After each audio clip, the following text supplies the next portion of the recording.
नमस्कार विद्यार्थी मित्रांनो. प्रिवियस लेक्चरमध्ये आपण केपलरचे 3 लॉ बघितले. त्यापैकी पहिला ते तिन्ही लॉ आपण रिवाइज करूया. तर फर्स्ट लॉ जो आहे की the orbit of an planets is a ellipse when sun is placed at one of the foci. Second जो लॉ आहे the line joining planet and sun sweeps equal area in equal intervals of time. आणि तिसरा जो law आहे the square of period of revolution of planet around the sun is directly proportional to the cube of mean distances of planet. म्हणजे आपण त्याला लिहू कसं शकतो बघा, t square is directly proportional to the r cube where t is a period of revolution, t is period of revolution and r is the mean distances of that planet from the sun.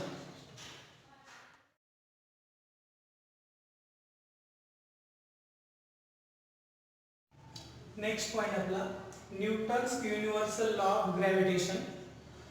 केपलरने त्यांचे law बनवल्याच्या नंतर न्यूटनने पण theory of जी काय universal ग्रॅव्हिटीची जी काय theory आहे ती publish केली. तर या थिअरीमध्ये काय सांगितलंय की युनिव्हर्स मधल्या कोणत्याही दोन ऑब्जेक्टमध्ये काय असते, फोर्स ऑफ अट्रॅक्शन असते. आणि तेच फोर्स ऑफ अट्रॅक्शन काय असते त्याच्याबद्दल आपण यामध्ये बघतोय.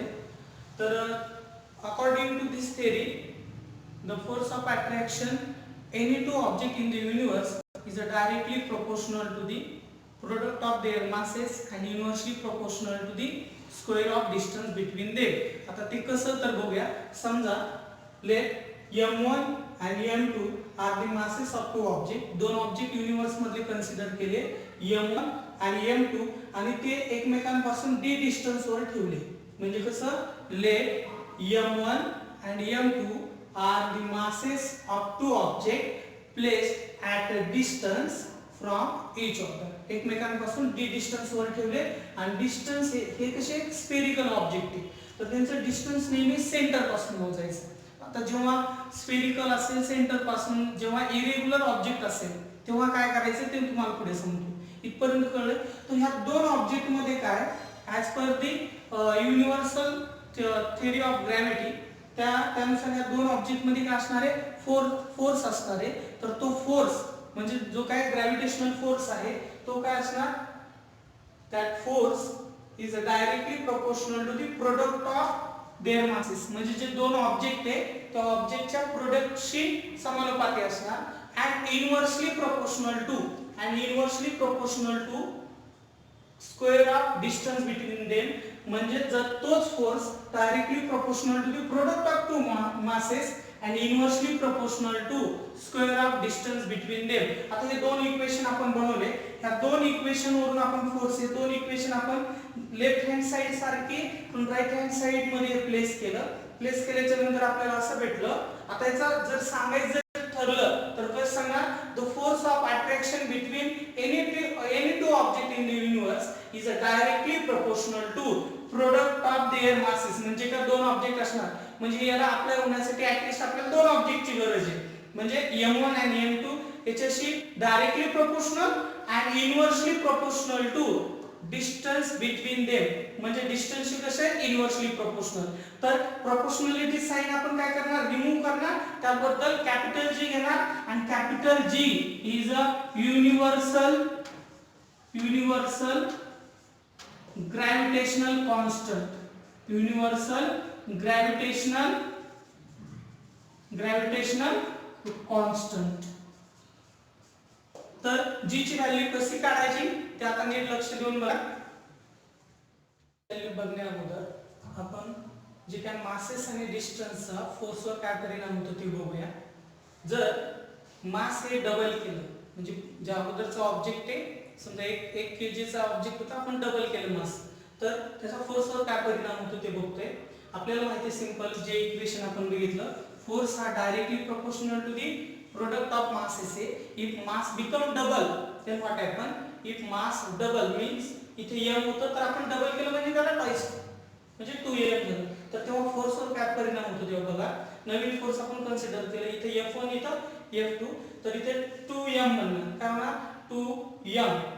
इथे बघा हे 2m सिंपल आणि त्याला आपण सेपरेट तुम्ही समजण्यासाठी ब्रॅकेट करतो म्हणजे काय m1 * m2 इथे काय m1 m2 म्हणजे काय f1 हे फक्त f1 या ठिकाणी ठेवलं तर या इक्वेशन वरून काय कळतं आपल्याला जर आपण मास डबल केलं तर यावरचा म्हणजे जो F2 फोर्स आहे पहिल्या फोर्स पेक्षा हा काय असणार आहे डबल असणार आहे काय असणार आहे डबल तसंच आपण सेकंड पॉइंट बघूया डिस्टन्स बद्दल जर डिस्टन्स आपण डबल केलं तर फोर्स वरती काय परिणाम होतो बघूया आपल्याला इक्वेशन माहिती आहे किंवा जे ग्रॅव्हिटेशनचा लॉ माहिती आहे की फोर्स हा इन्व्हर्सली प्रोपोर्शनल आहे कशाशी स्क्वेअर ऑफ डिस्टन्सशी तर आपण डिस्टन्स डबल केलं म्हणजे 2d घेतलं तेच या इक्वेशन मध्ये प्लेस केल्याच्या नंतर काय बनलं f inversely proportional to 2d bracket square मग f इन्व्हर्सली प्रोपोर्शनल टू 2 चा स्क्वेअर काय झाला 4 झाला d चा स्क्वेअर d स्क्वेअर झाला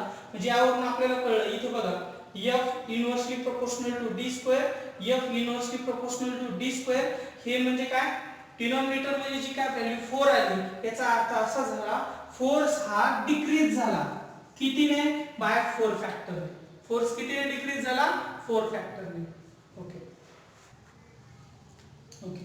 आता आपण बघूया SI युनिट ऑफ G हे पण तुम्हाला विचारू शकतात कसं काय आहे तर सिंपल जे आपलं लास्ट इक्वेशन जे आलं ते काय होतं ग्रॅव्हिटी युनिव्हर्सल लॉ ऑफ ग्रॅव्हिटेशनचं F = G m1 m2 upon d square आपल्याला व्हॅल्यू काढायची कशाची g ची मग काय करायचं d हे डिवाइड मध्ये इकडे आलं काय होणार मल्टिप्लाय आणि हे मल्टिप्लाय मध्ये तर काय होणार डिवाइड मध्ये जी फायनली आपल्याला भेटेल g = f हे डिवाइड मधलं d स्क्वेअर इकडे कशामध्ये जाणार मल्टिप्लाय मध्ये d स्क्वेअर डिवाइड बाय हे मल्टिप्लाय मध्ये होते कशामध्ये जाणार डिवाइड मध्ये m1 * m2 इथपर्यंत एक इक्वेशन बनलं आता आपल्याला कन्सिडर करा m1 आणि m2 हे जे मासेस आहे हे काय युनिट मासेस आहे म्हणजे कन्सिडर केलं 1 युनिट मासेस m1 आणि m2 काय युनिट मासेस आणि जे काय d आहे d म्हणजे काय डिस्टन्स पण काय कन्सिडर केला आपण युनिट म्हणजे कन्सिडर करा 1 मीटर डिस्टन्स 1 मीटर आणि मासेस कन्सिडर केले आपण 1 kg असे तर हे जर आपण प्लेस केल्याच्या नंतर इक्वेशन काय भेटते आपल्याला माहिती सिंपल फोर्स जे युनिट आहे ते काय न्यूटन फोर्स युनिट काय न्यूटन बघा इथे मी तुम्हाला लिहितोय की युनिट मासेस कन्सिडर केलं म्हणजे काय 1 kg युनिट डिस्टन्स कन्सिडर केलं म्हणजे काय 1 मीटर आणि unit of force is Newton force unit काय न्यूटन आहे तर हे सगळे व्हॅल्यू यामध्ये पुटअप करू म्हणजे आपल्याला SI युनिट भेटून जाईल आपल्या युनिव्हर्सल ग्रॅव्हिटेशनल कॉन्स्टंटचं म्हणजे बघा G = F SI युनिट काय फोर्स न्यूटन d स्क्वेअर म्हणजे काय d म्हणजे डिस्टन्सचं काय युनिट मीटर परंतु इथे काय d चा स्क्वेअर आहे म्हणजे इथे काय होणार metre square divide by m1 m2 म्हणजे याचा मास काय असणार 1 kg आणि याचा पण मास काय असणार 1 kg म्हणजे kg * kg काय असणार kg स्क्वेअर हे झालं SI unit of universal gravitational constant that is a newton metre square per kg square तर जी काय व्हॅल्यू आहे एक्सपेरिमेंटली जी व्हॅल्यू आहे जीची जे काय हेनरी कॅव्हेंडिश जे काय सायंटिस्ट आहे त्यांनी एक्सपेरिमेंटली ती व्हॅल्यू सांगितलेली द व्हॅल्यू ऑफ ही कामाला येणार आहे आपल्याला नंतर प्रॉब्लेम सॉल्व करताना व्हॅल्यू विचारतील the value of G experimentally find by Henry Cavendish कोणी फाइंड केलेली आहे हेनरी कॅव्हेंडिश यांनी सांगितली ती व्हॅल्यू आहे 6.673 into 10⁻⁻11 आणि आताच आपण त्याचं SI युनिट काढलं काय Newton metre square per kg square हे लक्षात ठेवा हे महत्त्वाची जी व्हॅल्यू आहे कशाची g ची व्हॅल्यू हे महत्त्वाचे लक्षात ठेवा की value of g is 6.673 into 10⁻⁻11 आणि त्याचे SI युनिट कसे ते सांगितलं आपण Newton metre square per kg square लक्षात येतंय ओके